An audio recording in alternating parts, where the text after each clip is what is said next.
The year was 1863. The United States was fractured, embroiled in the bloodiest conflict of its history, the Civil War. Across the rolling hills of Pennsylvania, near the small town of Gettysburg, a young Union soldier named Thomas Carter prepared for battle. Thomas, barely 20, had left his family farm in Ohio to join the fight against the Confederacy. He believed in the Union's cause, the fight to end slavery and preserve the nation. But as the cannons thundered in the distance, doubt gnawed at his resolve. Could one man's courage truly shape the tide of war? The air smelled of gunpowder and earth as Thomas and his regiment, the 20th Ohio Infantry, marched toward the battlefield. His hands trembled, not from the cold but from fear. Around him, men whispered prayers or clutched keepsakes from loved ones.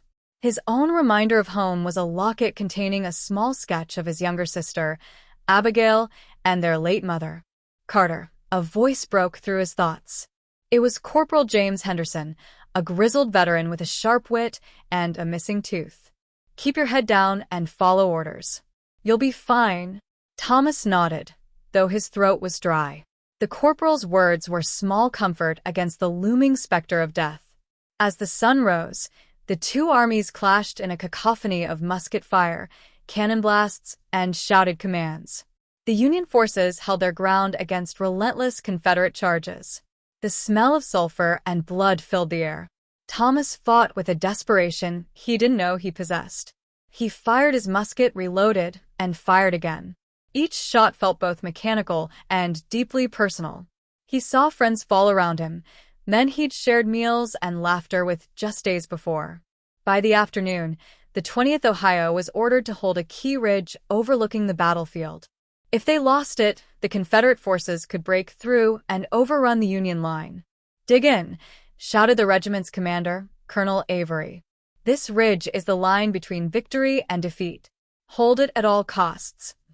As the Confederates advanced, Thomas and his comrades prepared for a brutal defense.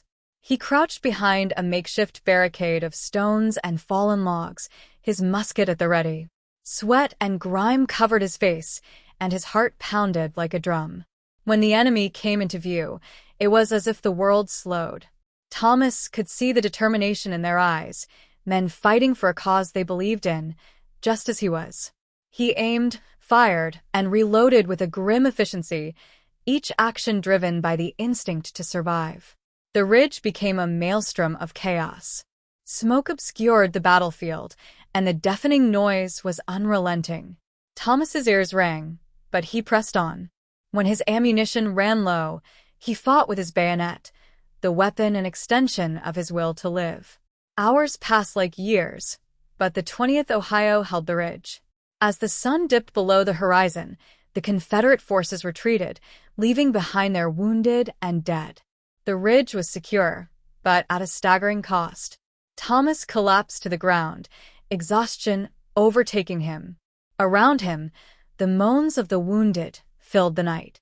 He looked at his hands, now stained with blood and dirt, and wondered how he would ever find peace after witnessing such horror.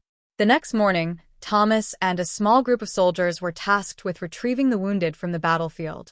As they moved among the carnage, Thomas spotted a young Confederate soldier lying beneath a shattered tree. The boy couldn't have been more than 16. His face was pale, and blood seeped from a wound in his side. Thomas hesitated. This was the enemy, the face of the force he'd been fighting to destroy. Yet, as he knelt beside the boy, all he saw was a scared child clinging to life. "Help me," the boy whispered weakly, his southern accent trembling.